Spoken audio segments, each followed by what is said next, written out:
Good morning.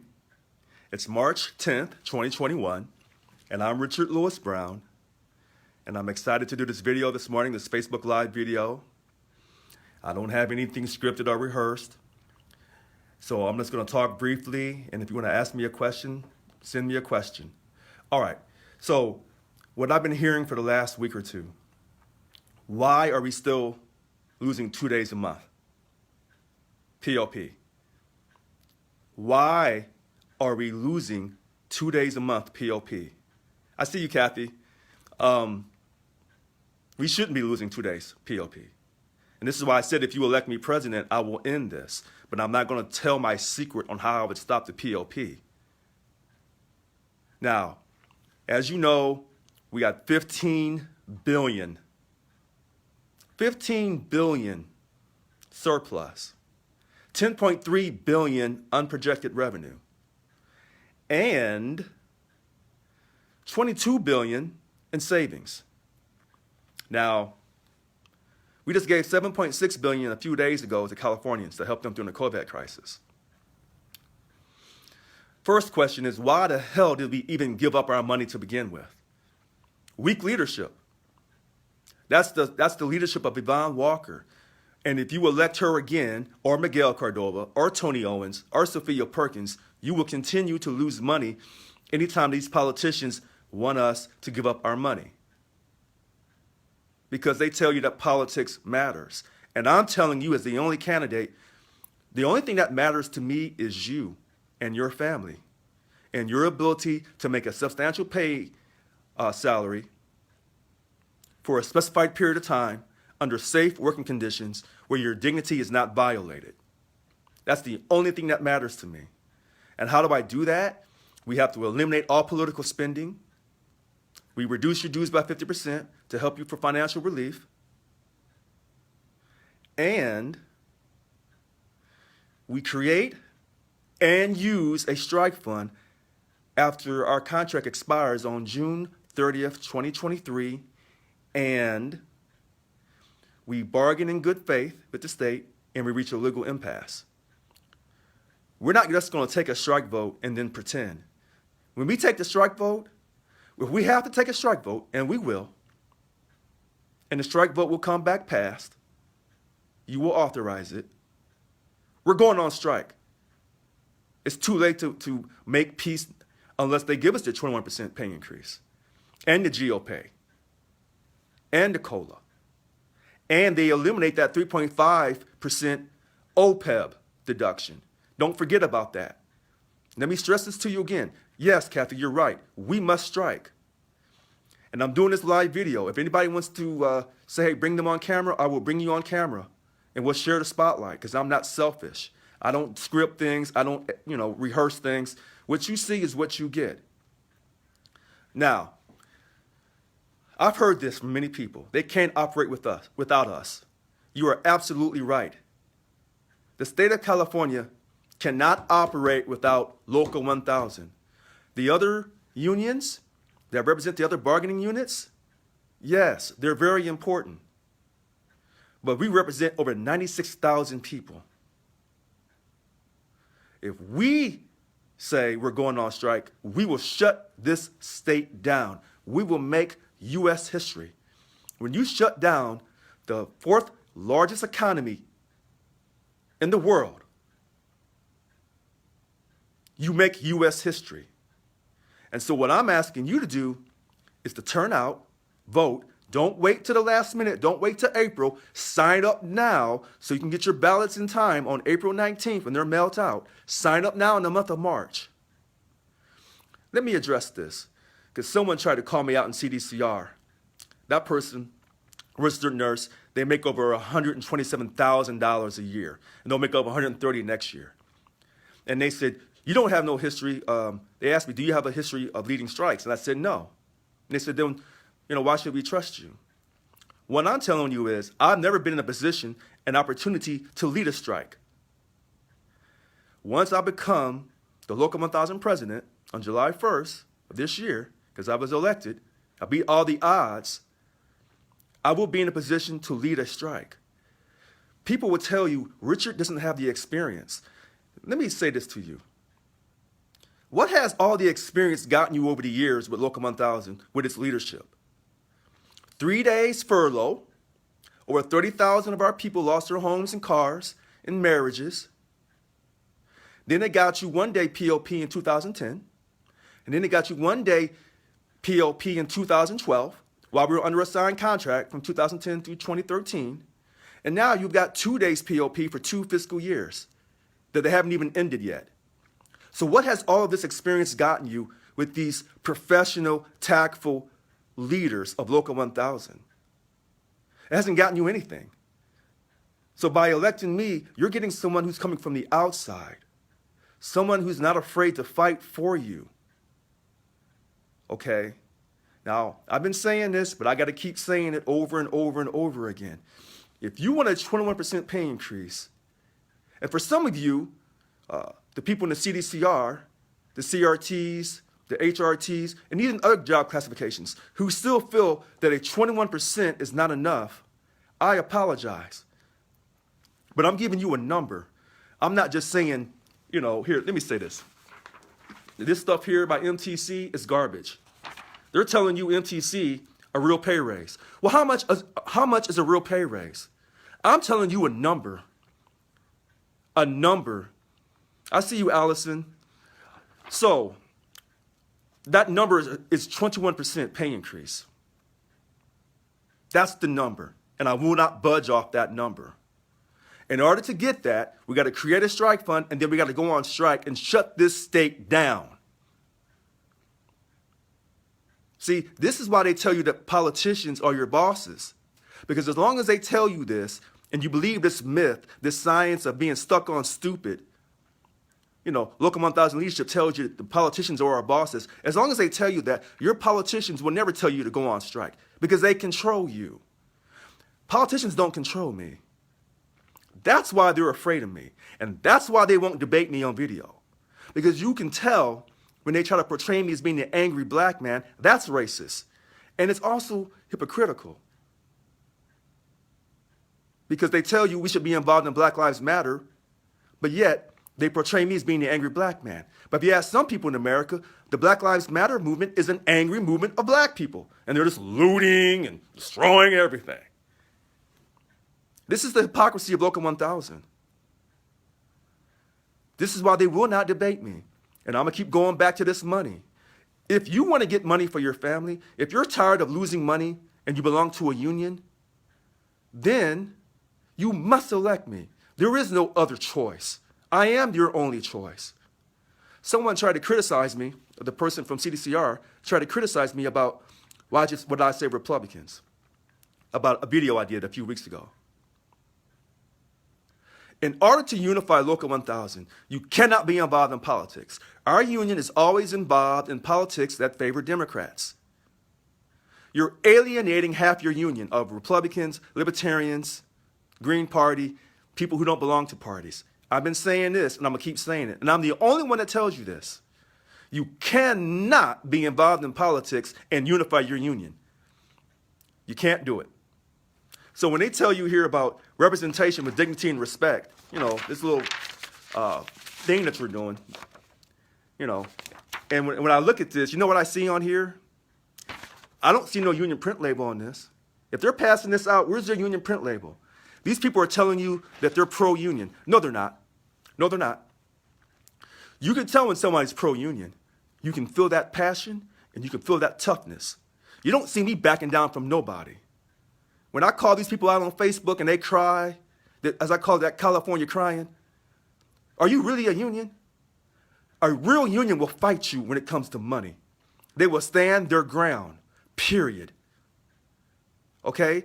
You look at the CHP union. Do you see them crying? Do you see them backing up? Some of these other unions, not so much.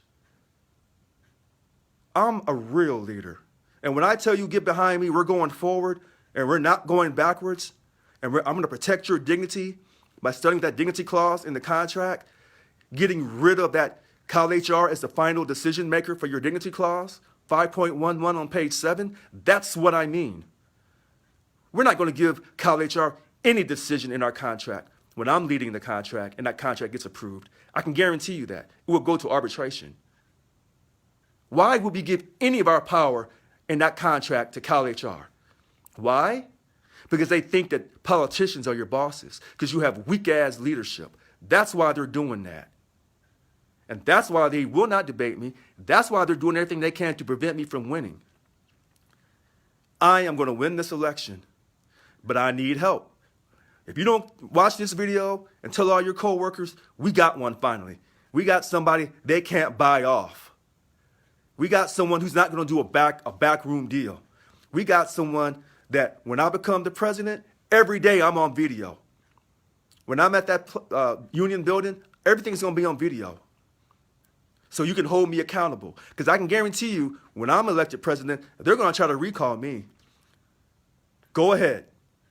Bring it. It's going to be a fight of a lifetime. You want to fight me? I'm always ready for the fight. Ha ha ha. Did MTC only attend high school like Yvonne Walker? Sophia Perkins High School. Kevin Menninger High School. Annika Walls, college educated. David Jimenez, college educated. So when people tell you that I don't tell the truth, no, I do tell the truth. And when people tell you, oh, I asked Richard a question on Facebook and he got mad and tried to become argumentative and debative, combative, that's a lie. That's a lie. That's a lie. People don't like the answers that I give them. When I start to dig back in their chest with my question, I answer them and then I ask them a question and then they get an attitude. That's the truth. You ever wonder why they keep banning me? You know, they banned me from Reform SEIU 1000. Then I look, then they say, well, the ban's going to last to the 10th. They banned me from Transparency for All. They banned me from SEIU Local 1000, SEIU Local 1000 and Friends. They banned me from all these different pages. You know why? And it's not just because of cancel culture. Part of it is. But because someone is exposing them for the lies that they tell. Here. They tell you that I do a lot of talking, but I don't back up my mouth. See this? See that? That's my strike vote back in 2016. See, I'm not just telling you about transparency, my platform point. I think it's number 7. I'm showing it to you. My whole voting record from 2012 up to now is on my website, createexcellence7437.com. Are these other people showing you their voting records? Think about this. Are they showing you?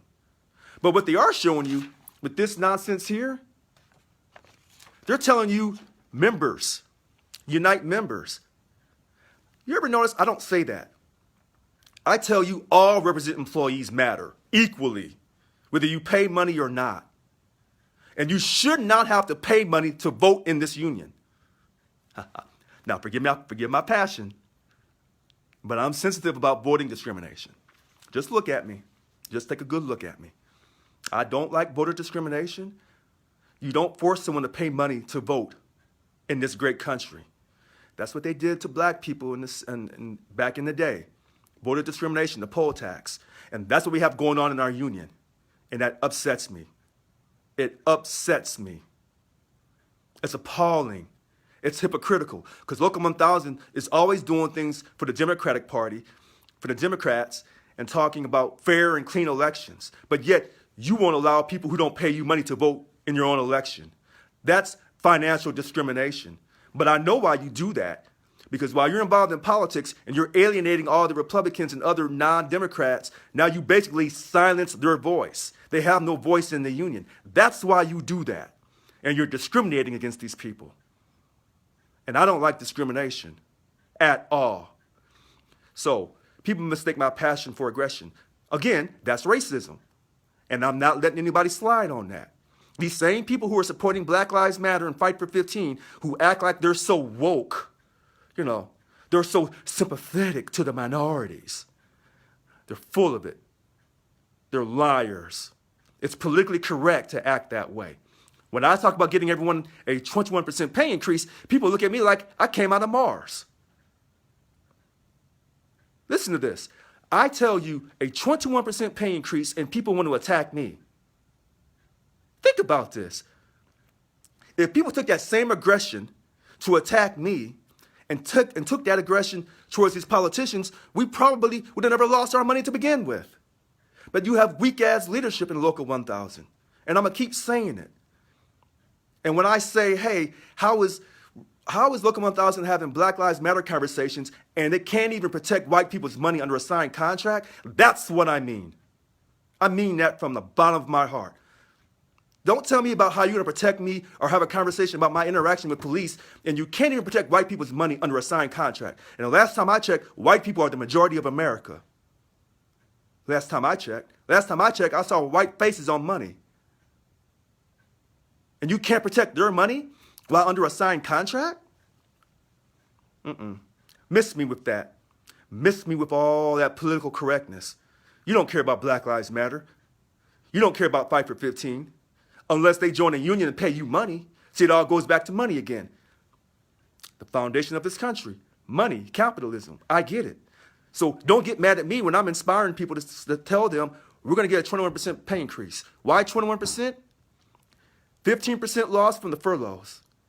And then you lost one day for 2010 and 2012. Okay. And now you got these 2 days. And we're scheduled for 2 more days. A 21% pay increase is substantial. That's going to help restore some of your dignity and some of your respect for yourself. Because some of us have lost respect for ourselves. Yeah, it's the truth. When you have a union that gives up your money all the time, at a certain point, you start to feel like, does it matter what I do? You start to lose hope. And here I am telling you, a 21% pay increase. We're going to establish term limits so all elected leaders of Local 1000 are on term limits. And we're going to have financial transparency in all the financial matters of the union. And we're going to have a clean voting process. I'm going to have everything videotaped. Because this idea of corruption, we're going to eliminate all of that out of our union. But I'm the one that's wrong. I'm the one that's out of control. And these other people doing their little videos, what the hell are they talking about in them videos? Are those videos really inspiring you? At least with me, I give you something to talk about. At least when I say something to you, go back and tell your coworker, he sounds too good. He can't back up his mouth. But every time you ask me about my voting record, I show it to you. Every time you ask me to do a video, I show up. And you got that right, Allison. These silly-ass supervisors, as I call it, egotistical, self-serving, know-it-all supervisors. You know why people feel like the union doesn't do anything? Because when they call the union talking about their bosses and they need help and they don't get any help. Because we have a weak-ass contract. But we have a weak-ass union that negotiated that contract. See, when I become the president, everything becomes confrontational. You're not going to call the union and say, oh, well, the boss did this to me. No, we're going to come down and we're going to straighten that boss out. You say, well, how do you do that? Through the contract, but then you have to do extra stuff. You say, well, how do you do that extra stuff, Richard? I'm not telling you all my secrets. Why do I have to tell you every damn thing about my master plan? Are these other people telling you everything they're doing? They don't tell you anything. They smile in your face. Well, you know, we have to look into that. We have to do this. They're not going to do a damn thing for you. Remember when they smiled in your face in MTC in 2018 and told you they weren't going to take the salary stipend? See, I'm right with you, Kathy. And I see you, Carmen. They told you they weren't going to take a salary stipend, then they turned around and took it in 2019. That's the kind of lies that they tell you. And I told people, make them put it in writing that they won't take the salary stipend, and people laughed at me. I have it in writing in my brochure on my inside cover, notarized. I will not take that salary stipend. Let me say this to you strong enough, because someone said, you're not saying it strong enough, Richard. I will not take the salary stipend, and I will not authorize the VPs to take the salary stipend. And on day one, when I win the election and I'm on video, you're going to see me write something or whatever I have to do to reassure you that I'm not taking the salary stipend and I'm not authorizing the VPs. And if they say, well, we'll just try to go around you and we'll try to go through the board to get that salary stipend money, well, then we'll have a fight on our hands. We'll have a fight on our hands with the board. But I'm going to videotape everything. So you can watch my behavior, and if you think that I'm being too angry, or I'm being too mad, or I'm too passionate, then you can recall me. But you can best believe that the news media all across the country will know that this black boy from Missouri that came to California, that was trying to fight for people and get them a pay increase and stop the fraud and corruption within Local 1000, got ran out of office. Yeah, you best believe there's people all across the country that would love to hear Richard Louis Brown and the story of what he did, or what he attempted to do to clean up Local 1000. That's right, we're going to make U.S. history. So, with that being said, now you know it's March 10th, 2021, and this is a live video. Now, sometimes I did a video over the weekend for the COVID Facebook page, and I know I was talking a mile a minute, talking as fast as I could, because I only had 2 minutes. The lady said 2 minutes, so I was talking really, really fast. So sometimes I try to slow down my words. But I want you to understand something. The only person that does the videos that really shake you up is the person in front of you right now. I give you that large 21% pay increase. People say it's crazy, but people steady talk about that money because everybody needs that money for their family. I want you to think about this. This is common sense. They told you, give up your money, 2 days of pay for 2 years, 2 fiscal years, because we're in a COVID crisis. Now, these same hustlers, these politicians, kept their money, prioritized and protected their money, and most importantly, protected their family.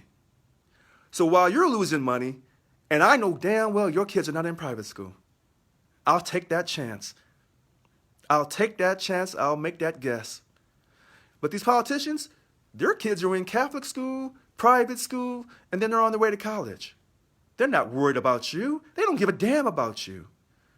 And like someone said, Kathy said, Yvonne Walker collects a salary stipend. She doesn't care about you. She collects more in salary stipend than she does in her regular salary. And then the salary stipend is not affected by furlough or PLP. I just, at a certain point, if you keep doing the same thing over and keep electing these people that tell you that politicians are our bosses, then you'll get treated like you're a nobody. Now, don't you want to be somebody for once in your life? What kind of example are you setting for your kids by doing this? To lay over? I'm sorry, I'm an American. Now, I wasn't, my family's family is not from this country. So, in a sense, I'm not really a real American. I'm not Native American. I'm not Latino, Latina. My family came over as slaves. But that's okay, because I still have faith in God. And I'm not going to let no one just push me around and bully me around. That's not what we do in this country. And I didn't serve the country to come out as a veteran and let someone push me around. I have my respect for myself. I have my dignity for myself. And if you're not willing to fight, if you're not willing to go all out, then people will keep taking from you. Let me leave you with this, because I don't know how long I've been talking for. Why would the state of California ever negotiate in good faith with you? Why would the state of California ever negotiate in good faith with you if they know you're too afraid to go on strike? They won't. They won't. They will not. If I'm the manager and you tell me I'm not paying you enough, and I know that you will keep coming to work every day, let me give you a perfect example. It's like a badass husband. As long as the wife keeps providing services and products to that badass husband, why would he change? As long as that husband keeps mistreating that wife, and that wife keeps providing him the best services, the best products on earth, And he tells you, well, if you don't provide it to me, I can always go somewhere else. Can he? Can he go somewhere else? And you got his kids? Sounds like it's divorce time. Sounds like you have to fight him. Sounds like you have to go on strike. And when I said we have to eliminate politics, someone said, well, how can we do that? You know, we're tied to SEIU International in Washington, D.C. Listen to me carefully. If I'm telling you in my platform point one, we're going to stop all political spending, which means we stop spending money with international. And then I tell you in platform point 10, we're going to create a new independent local 1000. What the hell am I telling you? They're done. That's why they don't want me around, because I'm going to stop the political spending. I'm going to stop international. We're going to become an independent, strong union. We're going to control our destiny because we're going to control our money. If you can't control your money and you think that the politicians are always your bosses, then you'll never have anything. And then when people, listen to what people tell you in our union. Well, the state didn't want to give us anything. Listen to that statement. The state did not want to give you anything. That means you're not negotiating. A partnership is a 50-50. If a husband wants a successful marriage, it's got to be a 50-50. A 50-50 split. We are equal partners with the state of California. Now, we've never been treated like that because we don't carry ourselves with dignity and respect. Now, the stuff I said this morning, someone says, every time you say something powerful, Richard, MTC runs behind you and they take your words and then they try to modify it and use it over again. I know that. I know that. And not just MTC. Tony Owens, he'll do the same thing. You know, Miguel Cordova, he's super slick. And Yvonne, she does it as well. If you remember, in 2018, I did all those videos, and then after the election, now Yvonne Walker's doing weekly videos, and MTC's doing all these videos now. And so is Tony Owens. Because they're copying Richard Lewis Brown. But they always have. You know why? Because when you meet me and you understand that passion is real, and I'm legit, and I can verify my mouth, then you kind of say, you know, let's take some of his ideas. And when they tell you that, I heard someone, let me say this man's name, Brian Curtis. I was reading those posts, and he was saying, well, he lost me when he said non-members can vote. Listen to this. People think that the most important thing about being a member of the union is the ability to vote. That tells you that it's tied to money. Yes, we need money to run our union. Absolutely. But you don't force someone to pay a poll tax, a financial fee to vote. If the most important thing about being a member of the union is it enables you to vote, then what does that tell you? That you're paying to vote. And that's such hypocritical nonsense. Hypocrisy in its finest from these Democrats. Oh, and by the way, if you want to check my voting record, createexcellence7437.com, I am a registered Democrat. Because people try to say on Facebook that I was a Republican. Because that's the narrative that they're trying to bring on, that they're trying to say about me. And it's not true. It's not true at all. So I see that Carmen Ledesma says, bring them on camera. Okay. So I'll add you if you want to come on. To you. Because I have to keep saying it over and over and over again. And these people on Facebook, they can keep coming, but I'm going to keep going right back at them. I'm going to keep going right back at them. I'm going to keep exposing them for the lies. Did you even know we had a COLA years ago before Yvonne Walker took over as president? You know, I did a Facebook post, and this is the part of the contract, the 2006 to the 2008 contract, where we had COLA. They called it a living allowance. It's the same thing. Did you know that? Did you know that? Did these people tell you that? these people running for office, do they even mention to you about COLA? Do you see that on this paper here? Anything about COLA? No. They're not going to tell you anything. They're going to keep you stuck in the dark. And the same thing, we had a contract 2013 to 2016. We had furlough and PLP protection. They don't even tell you that because they think that you're too dumb, that you're not going to read. That's how they feel about you. Okay, I'm going to stop here. I've talked long enough. It's March 10th, 2021. I'm Richard Lewis Brown. This was a live Facebook Live video, and I'm giving it to you. I hope you have a great day and have a great rest of the week. Have a nice day.